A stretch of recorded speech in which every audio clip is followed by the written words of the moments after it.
Good morning, you guys. This is KJ Live. I'm Chris Johnson. Today's guest on the show is a four-star point guard out of Blue Springs High School in Blue Springs, Missouri. She just committed to my Bruins, UCLA women's basketball.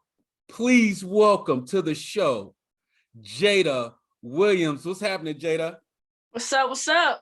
Oh, chilling. Thank you so much for joining our show. We're really excited to talk to you today about not only about your commitment, but who is Jada Williams? Where's Jada Williams from? What is she all about? Inquiring minds want to know, Jada. So we want to start at the beginning and talk about where you were born, what neighborhood, what city.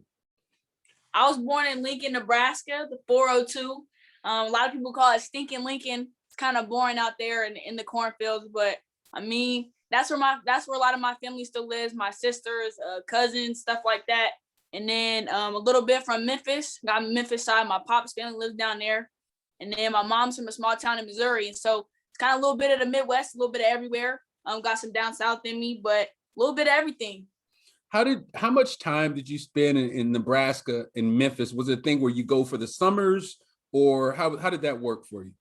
I lived in a lot of places. So I was born in Lincoln, Nebraska. And then we were in Memphis quite a bit when I was younger, because I hooped a little bit, but I didn't really like hoop like that yet. Okay. So then we moved out to Phoenix, Arizona. And so I grew up a lot of there. And then my parents got divorced, and then we ended up moving back to Missouri to be closer to my mom's side of the family. And so I spent most of my time in Kansas City, but in the summers I go see my pops in Arizona. Summer go out to see my cousins and stuff in Lincoln. And then we played a lot in Memphis. So I got to see my Memphis family down there. We played in tournaments and stuff. Yeah, that's dope. My family's from Louisiana. So my dad, he used to play for the Milwaukee Bucks. So summers I go visit him in Milwaukee. We hit Louisiana. People don't really understand how much that just well-rounds you as a person, being able to move in the Midwest and the South. You know, you just pick up so much. So I definitely feel that plight. I read somewhere that in Missouri that you started at the local YMCA, but you were playing against the boys. Is that true? Yeah. So my first team was at the YMCA in downtown Kansas City. And I was real competitive. Like, my family is super competitive. I grew up in competitive no matter what. Who could brush their teeth the longest, who could run faster to the bathroom, who could take a shower longer. Absolutely. Stuff like that. I was competitive in everything we did. And so I wanted to steal the ball. We had to wear little wristbands, and we had to match up with the girl. You couldn't switch people. You had to guard that girl the whole game. Mm-hmm. I was like, nah, I'm stealing the ball. We weren't allowed to steal the ball. And so I'd get in trouble every game. I had to sit on the bench because I wanted to steal the ball. And so eventually they were just like, hey, like, I think you should be playing with the boys. And so I moved over to play with the boys, and it was a lot more competitive and a lot more fun. Was it harder for you, or were you not tripping at all and you were dominating the boys too? I wasn't tripping. I was a little tomboy, so I fit right in. My whole team was boys, and we also played against the boys. And so it was just a lot more fun. Boys would talk stuff like, you can't do this because you're a girl. And I was like, watch this. So yeah. It was competitive, probably why I'm here today. No, I mean, the way it makes sense, just watching the emotion, the fire that you play with as a point guard, it makes sense that you had that in your background. Moving on to staying in your youth, you mentioned someone named Betty Lennox that helped you, a Kansas City legend. Talk about Betty and how she contributed to your personal development and growth. So I used to just like work out by myself in the front yard, as a lot of young kids do, just because we're so young. I think I was in second or third grade maybe, and I was like, Mom, like, I think I want somebody to help me. Like, I know I learned how to do a left hand layup by myself. I learned how to do this by myself, but like I want somebody to help me. Like, that's good, like real good. And so Betty was a part of the AAU program that I was around, and she was a part of the church down the street, and we just started going, and like we just clicked automatically because a lot of people my age didn't want to work that hard and didn't want to come every day. And so me and Betty connected. Like that was like one of my biggest role models. And she took me under her wing. Definitely. Like, I still have her jerseys hanging up. She had a lot to do with my process and helped me develop the love for the game. She played in the WNBA, played college overseas. She did a lot of amazing things. And I think if I didn't have a female role model like that, I don't know if I even would want to play in the WNBA now. So having a role model like her, I'm still speechless, and I could never repay her for the things that she helped me with. Like I said, she took me under her wing and really helped me develop the love for the game and just wanted to be better and wanting to work hard. No, that's awesome. That's awesome that you picked up and you actually accepted that knowledge. A lot of times, we want to fight it, but you listen. So that's key. talk about certified bucket getters. I saw you mentioning that. I love the interview when I heard about this from you, but I want to talk about how it's spelled and the premise behind the whole movement of certified bucket getters. So starting from the very beginning, I was at a camp in North Carolina, and I had met this girl named Sequoia Allman. She's also from Memphis, and so we kind of connected a little bit closer than a lot of people did, just because we know where we come from. And so me and Sequoia have a very outgoing personalities, and so us coming together, we just stayed real close. That's like a big sister to me. She always had my back, and so we were just talking like, yo, like I know you've seen Jelly Fam and all this stuff for the boys, but like, yeah, watching boys basketball is cool, but what about the young girls that need to look up to somebody and have a group like that for them to look forward to and look up to? Mm-hmm. So we was like, yo, she had already had like certified bucket getters without the HERs at the end, and so we was like, yo, like let's use that. And so me and Sequoia just kind of came together, and we was in Canada, and we had met this girl named Shy and Tasha. Craziest, like talk trash, like they're super dope. And we were like, yo, like let's ask them if they want to be like in CBG. And so from then on, we kind of like was like, how, okay, let's spell it like HERS. Sequoia was like, let's spell like HERS. So it's certified bucket get hers, just because it's we want to put on for the female generations that's coming up. And so we kind of started from there, and I think the personality that we had, it kind of took off way quicker than we thought it was. Overtime picked it up, and so then from there we just started like, yo, she's a hooper, let's get her. And so we really got a whole bunch of personality, and everyone in there is just super fun to be around, goofy. We got Florida, Cali, New York. Is it all hoopers in college, D1 high school, or who does it make up? Is it open for everybody, or? Well, we didn't want everybody being it because we wanted to be like special, you know. Yeah. So we got, I don't even know how many people, maybe 18, maybe. And so we all got a group chat, and it's really, we got college mentors, Ryan Howard from Kentucky. We got, Arkansas. We got a lot of people that mentor us. But right now, I think once we start, the people that are in it start getting in college, it's going to even take off even more, just because we're going to be repping that and getting some more merch out and stuff. But right now, it's all high school. We're trying to pair up. So two of us, me and London Jones, I'm sure you know who that is. She's also committed to UCLA. So we're pairing up a little bit, trying to spread the word of CBG. Oh, that's cool. That's real cool. Keep that movement going. Anything I could do to help support, I'm down to do. Moving on to your sixth grade, right? So 11 years old. You mentioned that was around the time you met Marcus Walker and Grindhouse training. Talk about Marcus, what he's meant to your development, and how the Grindhouse has helped you become a better basketball player in person. So when I met Marcus, another similar situation, we just kind of clicked. We are in the gym every day, and if you're in the gym with somebody that much, you can't not click with them. And so that's like being a father figure, a brother, an uncle, all that, and put in one. Whether it's on the court, sometimes we argue like, bro, that's not gonna work, something like this. But it's like I said, a brother and sister type relationship. And that dude, we started recording our journey, and I knew that from right then that he had my best interest. We started recording our journey, and it just kind of took social media by storm, because a lot of people hadn't done that already. And so we did, like, it just took off, like followers started going up, and boom, like it was just like, whoa, like I'm 11 years old, and this is kind of taking us by storm. People calling me famous, and I'm like, whoa, like I still live in Blue Springs, Missouri, like I'm 11, like this is crazy. So I just think having Marcus in my corner, Marcus is the guy who owns Grindhouse Basketball.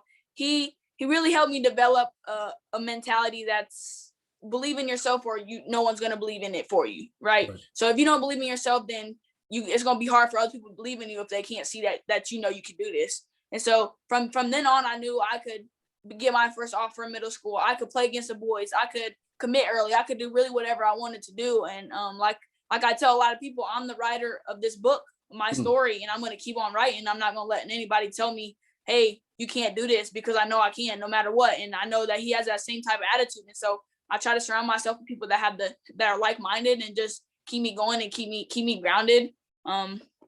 Staying humble and just stuff like that. Marcus is my godfather now. He was there the day I got baptized. Like, a lot of people don't have that relationship with their trainer, because it's a lot more than basketball. It's deeper than basketball. His family's my family. My family's his family. And we just grew from there. How was it at 11 years old being so famous, being the subject of just so many eyeballs and social media. I can't imagine what the scrutiny must have been like. How was it for you? How did you manage all that? It we never planned, like we didn't want like, hey, I wanted my Marcus try to help me get all these followers because he had already had a small following, and Mm-hmm. that was never like my goal. I was just trying to get better at basketball, Yeah. and so the haters and all that started coming. I think it kind of affected my family a lot more. Like my older sister, she was like, yo, like let me comment back. I'm like, nah, like it don't really matter. I'm not worried. That's not gonna solve nothing. I'm still gonna keep being who I am. And so I think we all got better over time went, but it was sad. Sometimes it was overwhelming. But once I realized like just be you. No matter what anybody says, you know who you are. Your God put you and gave you this platform for a reason. Just keep staying, putting your faith in God and stay on his path, and you're gonna be all right. Absolutely. Being you, the power of self-worth, knowing your worth, it's so huge. I'm glad that you were taught that lesson at an early age. I have kids as well, and that's what I try to impart upon them on a daily basis. It's all about you and what you put out there to the world. Jada, I want to know about the training regiment, though, that you and Marcus and the Grindhouse go through. Like, I see you working, right? So I see you doing a lot of agility stuff. I see some other stuff you work on. Then I watch your game tape. You have a unique ability to finish Euro and then to contort your body in the air for layups and things like that. How did you learn that skill? Was it through Marcus and working on certain drills or God-given talent? I think a little bit of both actually, but when I first started training with Marcus, I was like, I can't do that. Like my body don't work like that, fam. But he really helped me understand like once you understand your body and how your body works, it's gonna be a lot easier to know like when to move this way and when to do that. So I mean, in repetition, we did it over and over and over and over again. Like even the 360 layup, like that's hard. Like when I first did it, I was like, I can't even spin all the way around, stuff like that. And now I'm doing it in the game, right? And so I just think repetition and knowing your body, like it goes back to being who you are. Like you know what you can do, you know your limits, Mm. and just keep working on it over and over again. We're in the gym every day doing the same stuff every day. And a lot of people just see the fancy stuff, but we start off in the gym, form shoot close to the basket, shoot around and around the world shooting. You know, we start off with a lot of basics. We just happen to put out the fancy stuff and because it gets a lot of likes. So we do start off with a lot of basics and understanding your body, a lot of footwork, a lot of ladder stuff we did at the very beginning and stuff like that.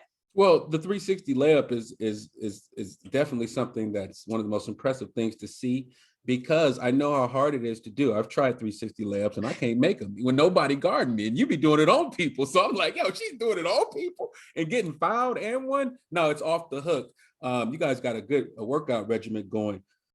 What about you? You talked about drowning out the noise, and you talked about haters earlier in our conversation. Is this people from social media that you're talking about that are just, saying you can't do things and you ain't this and you ain't that? And why is it that you were able to block these people out? My papa passed away a couple years ago to pancreatic cancer, and he really started my walk with the Lord. And so I just think knowing that God's in my corner is really who all I needed. And so when people are commenting this, I thought it was just going to be on social media, but unfortunately, I lost some of my best friends to all of that in the mix, and I had to figure out like, hey, like God, I need you to cancel these people out for me. I need you to cut these people out because He sees a lot of conversations that I don't see. And so I was like, God, why are you doing this? That's my best friend. Why are you doing this? But at the end of the day, I knew who was in my corner. Marcus, my family, my siblings definitely had my back through a lot of it. And I just knew that if my circle's gonna get small, and I had to understand, I had to accept that because that's who I was becoming, and that's who my social media was kind of taking over. So I had to cut my circle small, and now I understand like that was the right thing to do. I didn't need all those people in my life, and so I know that God's my biggest supporter. He's always in my corner. I mean, Absolutely. having the scripture has really helped me get through all my darkest moments, and having my papa's legacy to lean on is really helped me. Yes, always protect your energy. It's your most valuable asset and it deserves to be protected. Um, you met Kobe Bryant a couple of years ago on a trip out to Los Angeles. Talk about and describe what that meeting was like and give us some thoughts on Kobe Bryant, Gigi, and their legacy. It was definitely an honor. It was a surprise actually. He had followed me on Instagram And my little fangirl self was like, yo, Kobe, I'm going on a visit to UCLA. I don't know if you're busy. You probably are, but I would love to meet you. And prior to this, we had been conversating about life and basketball. And so he was like, yeah, let me check my schedule. And so my mom, she also has the password to my Instagram, still does, probably always will. But she was communicating with him and I didn't know. And so she had got his manager's number and they were communicating. I had no idea. So we're leaving. I'm flying out with Marcus and my uncle Marcus, which they're both in my corner. And so we're flying out to Cali. My mom's already out there for work. And so we get off the plane and they're like, let's go get something to eat. So we're eating at Chick-fil-A, get something to eat. My mom's psycho calling me like, come on, we need to go to the academic center. They're waiting for us. I'm like, okay, we're coming. I'm hungry. Like it was early. And so my mom's like one on my phone. I'm answering like, yo, what's up? Like we're on the way. Marcus is always late. And so we pull up and I'm like, this don't look like no academic center. This is fancy. And there's like news outside and everything, but like we're walking in, we're going to the back and it's kind of like hidden because we're going to his office and I didn't know yet. So we go up this elevator, like go to the back and I knock, she's like, knock on the door. And I'm like, knock on the door? You said they waiting for me. So I'm thinking I'm meeting the UCLA coaches. So I'm knocking on the door and she had opened up the door and she had a Kobe shirt on. And I was like, that's weird. Maybe they just wear that. I know we're in LA. Kobe's big time. Right? Oh yeah. And so I walk in and she's like, have a seat. We'll get started in a minute. And I was like, that ain't no UCLA coach. I know what the coaches look like. That's not her. And so I'm sitting on the couch with my mom. We're just talking, having a conversation with her. And Marcus has his camera out, but he always does that. He always has his camera. And so they're looking like this way and I'm sitting this way. And so they're like looking that way in a hallway and they're like laughing and smiling and their eyes got big. And I was like, what is going on? And Cole walks around the corner and he's like, what's up, Jada? Might have been like I'm still speechless. Like I didn't even know what to say. Like I just started crying. He gave me a hug.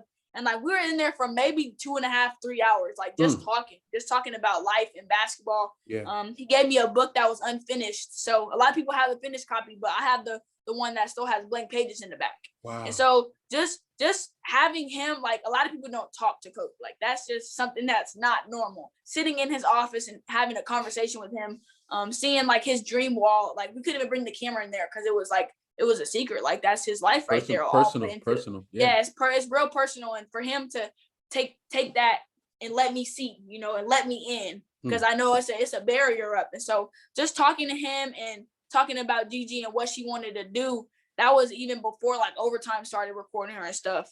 And so he was just like, she's going to be something special. And I don't doubt it because it's Kobe's daughter, like that mentality that runs in the blood. And so, I mean, just his mentality and everyone's trying to live up to them standards, his mama mentality, and just keep it going, like even Gigi was inspiring all of us. I mean, she was 2 years younger than me and a lot more younger than a lot of the college players. And she's inspiring us like, yo, we got to make this come true.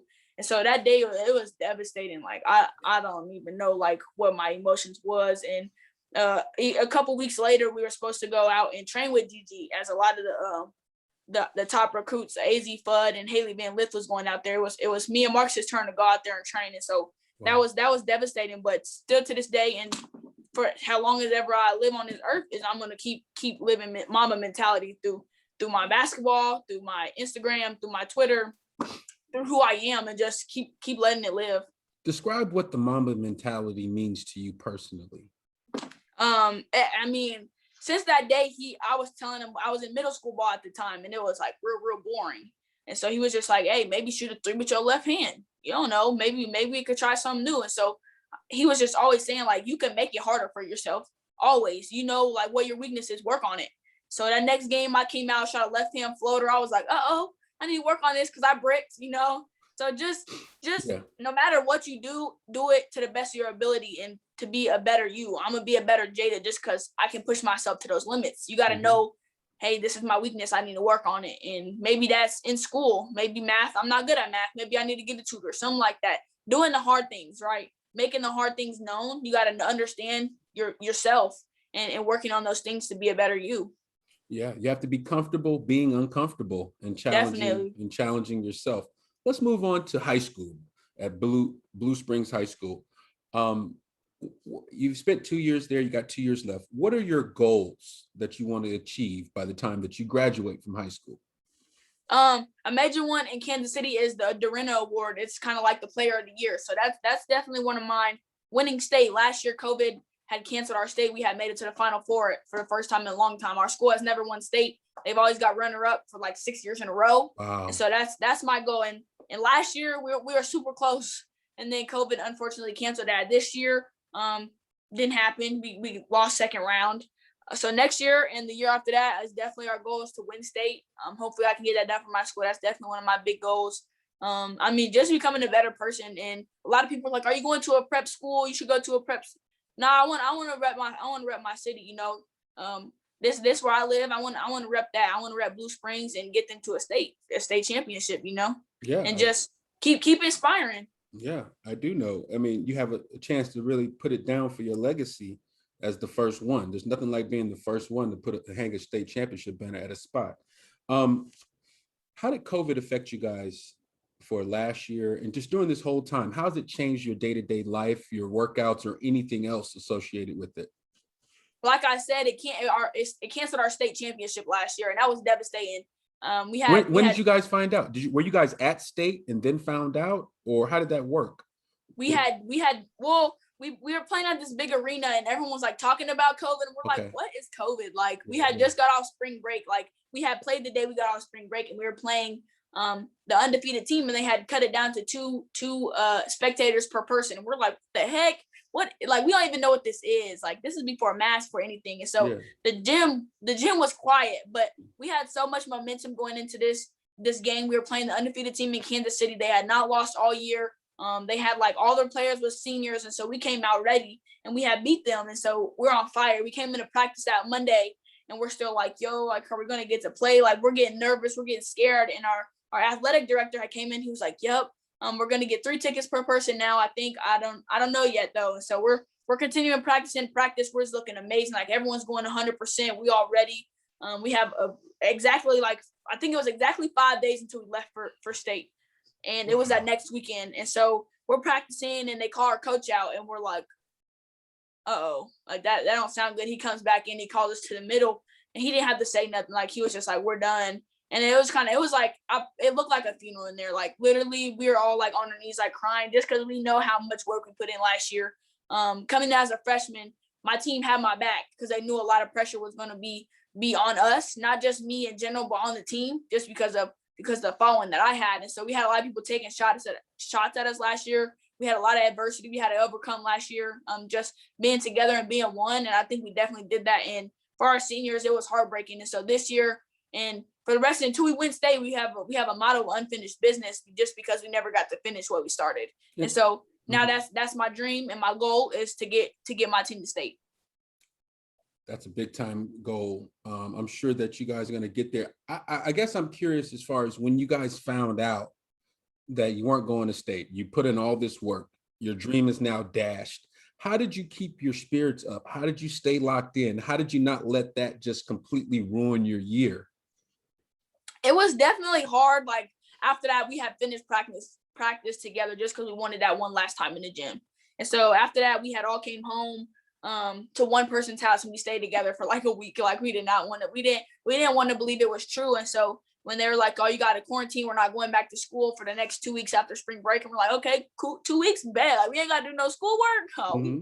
That's what's up. We didn't want to do it anyway. And then it kind of like turned into, "Y'all got to do online school." And we were like, "Huh?" And so we like never went back to school. It was weird, like super weird. And so I think everyone had to find a way to not like be shut in the house. Yeah. So we was working out outside, doing Zoom workouts with Marcus in a driveway.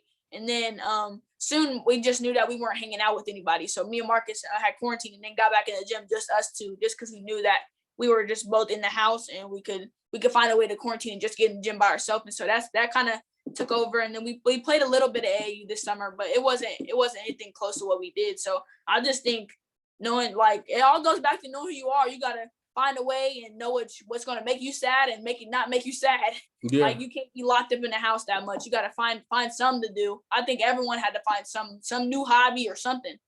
And speaking of hobbies and things like that, like so when COVID hit, my son, who is a senior at the University of Oregon, playing on the team, he played on the team the last 4 years. we were kind of trying to figure out what he was going to get better at. So he started studying crypto and Bitcoin and all that. So he got real nice with that.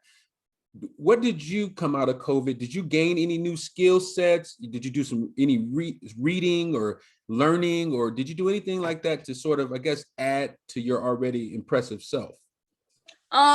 Well, if a lot of people don't know, but I love to take pictures. And so over quarantine, well, over whatever that was called, the whole year of being shut up in the house, I was just watching videos on like aperture and shutter speed and stuff like that. And so I finally got my first camera for Christmas, and I started my own Instagram called Flicks by Jada. And so what kind of camera? What kind of camera you got? Sony A6300. Oh, with the long lens? You got one of those? No, I don't got the long lens yet. I'm but now I'm working to get there. But okay. I mean, just start that new hobby. I was just like learning. I love to learn new things, and like being at camps and stuff. All my mentors, like, they take pictures, and so I'm like, hey, let me borrow that camera real quick and take some flicks. And they were like, yo, you're kind of good. Like, how you know how to do that? And I was like, YouTube, Instagram, like just learning. And so taking pictures definitely like kind of helped me out with that. And it's Flicks by Jada on IG, right? Flicks.by.Jada. Yes, ma'am. Okay. We go get it. I'm gonna follow you ASAP. You committed after your sophomore season, or was it during your sophomore season, to UCLA? That was a little early. What made you so comfortable with UCLA and that coaching staff that you put in this early commitment? A lot of people say it's early, but to me, like, since I started my recruiting process so early, it seemed like it was forever. Like, it feels like I'm a senior in the recruiting process. So I got to soak up a lot and meet a lot of new people, and learn a lot of new things. Like, even the coaches that I had to say no, it was hard, but I knew that this was right. A lot of people know that I'm big in my faith, and I think UCLA, they stand for what they believe in, and they're not afraid to stand for that. And so I think having that behind me and having people to walk with me on my walk with the Lord is super important to me. Before my papa passed away, I promised him that I would choose a school that not only is going to help me enhance on the basketball court and help me be a better woman, but walk with me instead of just encourage me on my walk, right? And so I think the coaching staff, in my opinion, is number one in the country. I'm super excited to get to interact with them on the court. But I mean, it just felt like home, and everyone, like all my upperclassmen and my big sisters that I call, they were like, when you know. And I knew when I was going out of town, and Coach Corey she was like, let me pray with you. And I was like, nope, no coach never said, let me pray with you, right? That's just not normal. And so I was like, Mom, like, I think I know, but like, I think I could have committed a while ago, but I was just trying to make sure that it was right, because I don't want to be that person that decommits. And so my mom was like, hey, call them. And I was like, how about UCLA? And so she kind of noticed it before even I did. And she was like, I support you if you want to commit right now, right? And I was like, for real? And so then I was like, you know where it's going to be, right? And so she kind of already knew. And so that day, it was just it's a blessing to be able to commit so early, because a lot of people don't have the opportunity. But like I said, it just feels like home. Their coaching staff is amazing on and off the floor. They stand for a lot, and I love what they stand for. And so I think that's super important. So I had Coach Close on my show. We had a chance to talk about her support of the Student Athlete Led Coalition, More Than a Dream, the players that were trying to bring light to social inequalities and inequities that exist today in our society. We saw another situation just recently happened with a young man that got shot senselessly. My question to you, Jada, is, do you feel like high-profile student athletes like yourself, do you feel like it is your responsibility, or is it your choice to use your platform to shed light and bring attention to social injustice and inequalities that exist in America? I think I don't know if we're obligated to do so, but I think you got to understand, like, you got to stand for what you believe in. That goes back to the people educating themselves. Like, Coach Corey's doing an amazing job, and all her staff is doing an amazing job. I think if you have a platform, God gave it to you for a reason, and you should use it. I'm not afraid to say, hey, Black Lives Matter. I'm not saying like everyone knows that all lives don't matter, but you don't water down the house that's on fire and all the other ones that aren't on fire, right?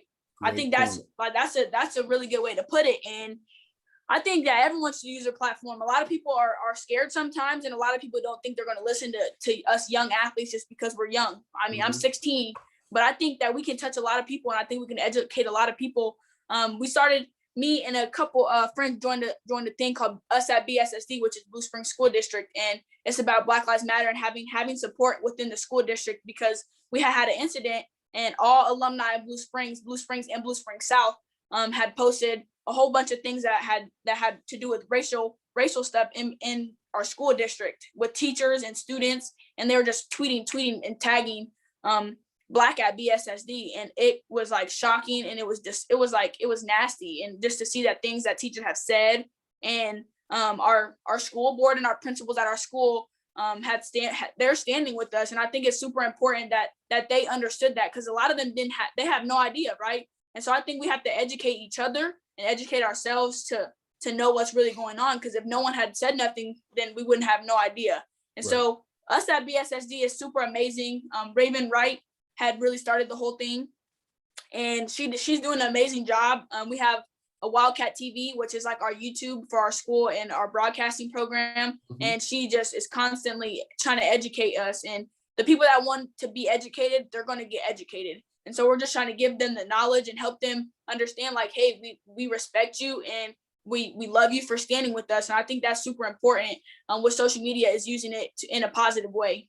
Absolutely. And staying on the same lines, I saw you were named, you're part of this youth-led council for the junior NBA that is mixing and matching mentors from the WNBA, the NBA, with young people like yourself, the future leaders of the world. It's an amazing looking program. I want you to tell us a little bit about that program and how you got involved.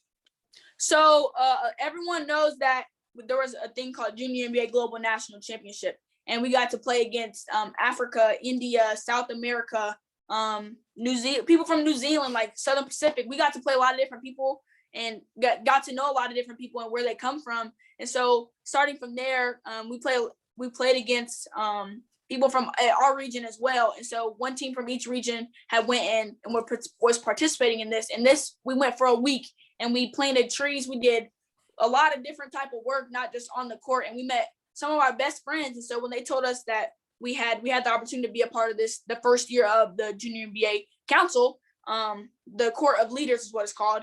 It just went out this week. And so having the people that go through the same things that I do every day, and having them in my corner, and they're like-minded. I mean, we're all fighting against social inequalities and women's rights and stuff like that. So I think having them in our corner and them helping us have our platform that we do, and having a base kind of below our feet, so we're not just going out there on thin ice, and we're now able to speak out, and people are going to listen to us. I mean, we have Nafisa Collier, Jaren Jackson Jr. in our corner, and they are WNBA, NBA players. And so having that resource, we have their numbers, like we could text and ask them any questions, because they didn't have a platform like this. So I think it's super great. And I know, speaking for everyone in the group, we're all super blessed to have this opportunity, and we're using it to an advantage right now. And I'm super, super excited to see what we can do and the amount of people that we can touch. Some of the things that the program will focus on are personal development programming, leadership, decision-making, mental wellness, civic engagement, as well as careers in digital media, marketing, and business opportunities. Sounds like an amazing program, and I'd love to learn more about it. I'm glad you're involved with it. Jada, let's kind of, I got a few more questions for you for our interview. I saw that you were interested in sports broadcasting after you're done playing or whatever. Why are you interested in that, and what do you like about it? I just love being in front of the camera. It sounds kind of weird, but I love being in front of the camera. I love meeting new people. I mean, my first time I did an interview, I was in 6th grade going to AAU Nationals, and it took me probably 4 hours to get out my name, my class, and where I'm from.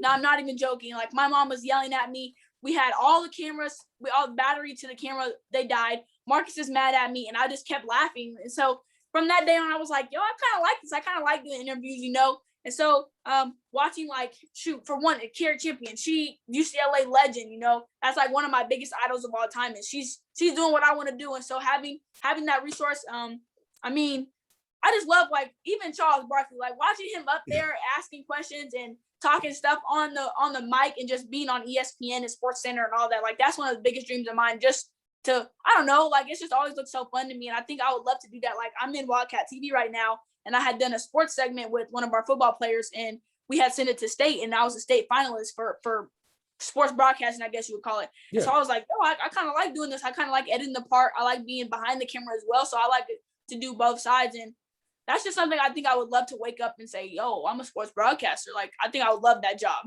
Well, you're going to the right school for sports broadcasting. You have a wealth of resources of professionals on all kind of networks that you can tap into. Make sure that you definitely tap in, because people are going to be ready and willing to help you.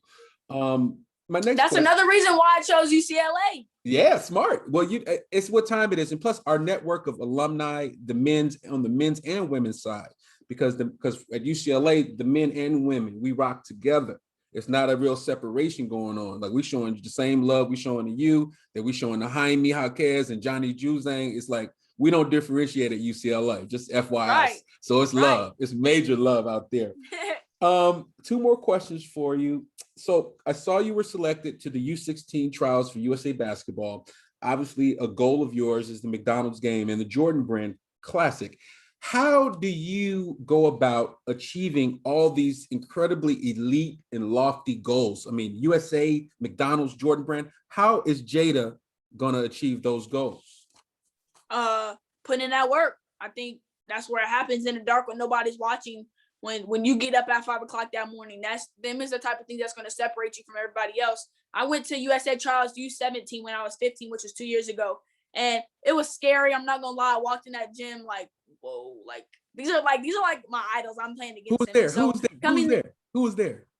Man, like London was there. London had made the team. Janiyah Barker, like these are now like some of my best friends, but just knowing like in the back of my head, like these girls are like 2 years older than me. I'm coming in here at USA Trials in Colorado. I can't breathe. My lungs are closing on me. But it was a great experience, and now I know what to come in for. I'm super glad I went. I got to learn a lot of new things from a lot of great coaches and players, and now I'm just ready to come out and win that gold. Amazing stuff. Best of luck with USA Basketball as well. Jada, my final question to you is, when you look back on your career, your life, 30, 40, 50 years from now, what do you want your ultimate legacy to have been? Truly, I could care less about basketball, because I think God has given me this platform much greater than basketball. I tell a lot of people all the time that basketball does not define who I am. That's a part of my life, yes, but am I Jada the basketball player? No. I'm Jada Krim Williams, and that's why my mom named me for. She didn't name me to be Jada the basketball player or Jada Little Bullet. And so at the end of the day, I'm going to impact people. And another one of my goals is that, like, I feel like my purpose, I've found it already at a very young age. And my purpose is to help other people find their purpose. And so whether that's bringing them closer to God, or introducing them to God, or helping them pick up a ball or pick up a book, it really doesn't matter if they need help, I'm going to try to help them. And that's why I post so much positive things on my Instagram and Twitter, is just to let people know, like, hey, like, I'm here. A lot of people go through a lot of dark times. I've been in a dark place. I know family members that have been in a dark place, and it's very helpful to know, like, somebody's there. Somebody's thinking about me. Like, God knows you. He sees you, and he's always there to help you. Just recognize him, and he'll be there always, no matter if you know him or not. You can get to know him at any point in your life. And I think that's super important. I'm working on starting a foundation called Greater Purpose, and just go on mission trips and help just help people. I love to help people. I love to help people find their purpose and have them have shine a light in someone's dark world. And I think I can be that light in someone's dark world. So I always tell people, like, hey, like, if you want to talk, just let me know. DMing is kind of hard. I try to answer a lot of DMs, but there's a lot. And so I just think one of my mottos is be the light in someone's dark world, because you never know what somebody's going through. Whether it's in sports or in school, you see somebody getting bullied, like, hey, you don't know what somebody's going through. And so no matter what, just be positive and be polite and be nice to people and be a light. Absolutely. Well, Jada, it's been a pleasure to talk to you today. We're looking forward to your arrival in Westwood. There is no doubt you're going to be a program changing type talent with all that energy. And you're not bad on the court either. I love your game, love your energy, love your excitement, how you get up in folks. Ladies and gentlemen, Jada Williams on Chris Johnson Live. Thank you, Jada. Pours up, baby. Yes, ma'am.